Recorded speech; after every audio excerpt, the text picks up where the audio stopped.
Island of the Blue Dolphins by Scott Odell, as read by comedian Alex Elkin. Chapter 27. After the fierce storms of winter came many days when the wind did not blow. The air was so heavy that it was hard to breathe, and the sun so hot that the sea was like a sun itself, too bright to look at. The last day of this weather I took the canoe from the cave and paddled around the reef to the sand spit. I did not take Rantu Aru with me, for while he liked the cold, he did not like the heat. It was good that he did not come with me. The day was the hottest of all, and the sea shimmered with red light. Over my eyes I wore shields made of wood with small slits in them to see through.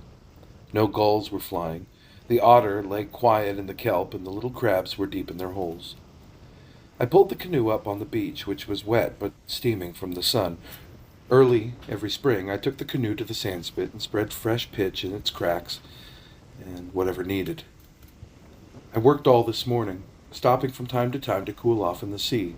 As the sun climbed, I turned the canoe over and crawled under it and went to sleep in the shade. I had not slept long when I was suddenly awakened by what I thought was thunder, but upon looking out from my shelter I saw that there were no clouds in the sky, yet the rumbling sound kept on. It came from a distance, from the south, and as I listened, it grew louder. I jumped to my feet. The first thing that caught my gaze was the gleaming stretch of beach on the southern slope of the sandspit. Never in my life on the island had I seen the tide so low. Rocks and small reefs that I did not know were under the sea stood bare in the blinding light. It was like another place. I had gone to sleep and wakened on another island. The air was suddenly tight around me. There was a faint sound as if some giant animal were sucking the air in and in through its teeth. The rumbling came closer out of an empty sky, filling my ears. Then, beyond the gleam of the beach and the bare rocks and the reefs, more than a league beyond them, I saw a great white crest moving down upon the island. It seemed to move slowly between the sea and the sky, but it was the sea itself.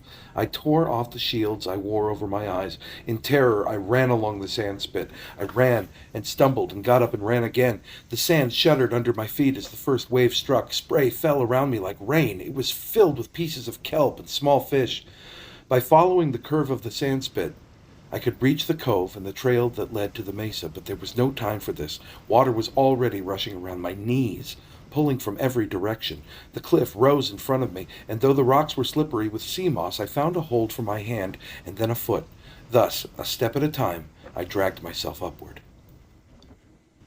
The crest of the wave passed under me and roared on toward Coral Cove. For a time there was no sound. Then the sea began to seek its old place, running backward in a long, foaming current.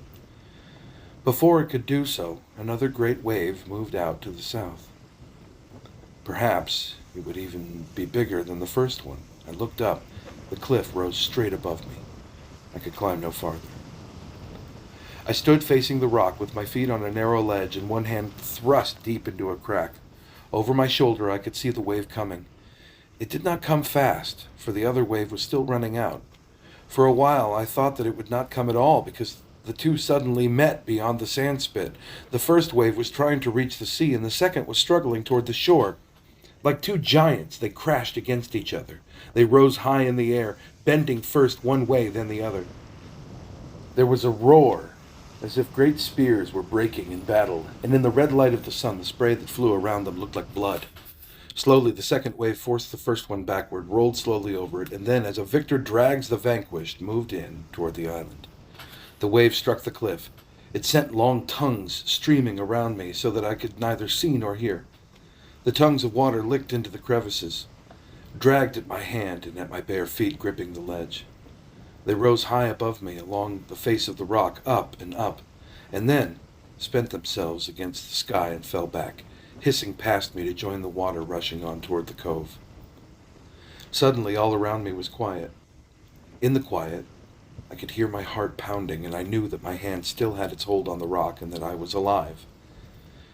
Night came. And though I was afraid to leave the cliff, I knew that I could never stay there until morning, that I would go to sleep and fall. Neither could I find my way home, so I climbed down from the ledge and crouched at the foot of the cliff. Dawn was windless and hot. The sand spit was strewn with Hills of kelp, dead fish and lobsters and pink crabs lay everywhere, and two small whales were stranded against the rock walls of the cove. Far up the trail that led to the mesa, I found things from the sea. Aru was waiting at the fence. When I crawled under it, he jumped upon me and followed me around, never letting me out of his sight. I was glad to be home on the high headland where the waves had not come. I had been gone only from one sun to the next, yet it was like many suns, like the time I had gone away in the canoe. Most of the day I slept, but I had many dreams when I awoke. Everything around me was strange. The sea made no sounds on the shore, the gulls were quiet, the earth seemed to be holding its breath as though it were waiting for something terrible to happen. At dusk, I was coming back from the spring with a basket of water on my shoulder, walking along the cliff with Aru. Everywhere the ocean was smooth and yellow, and it lay against the island as if it were very tired. The gulls were still quiet, perched on their rocky nests. Slowly, the earth began to move. It moved away from my feet, and for a moment I seemed to be standing in the air. Water tipped out of the basket and trickled over my face. Then the basket fell to the ground. Not knowing what I did, thinking foolishly that another wave was upon me, I began to run, but it was a wave of earth, and it rippled under me along the cliff.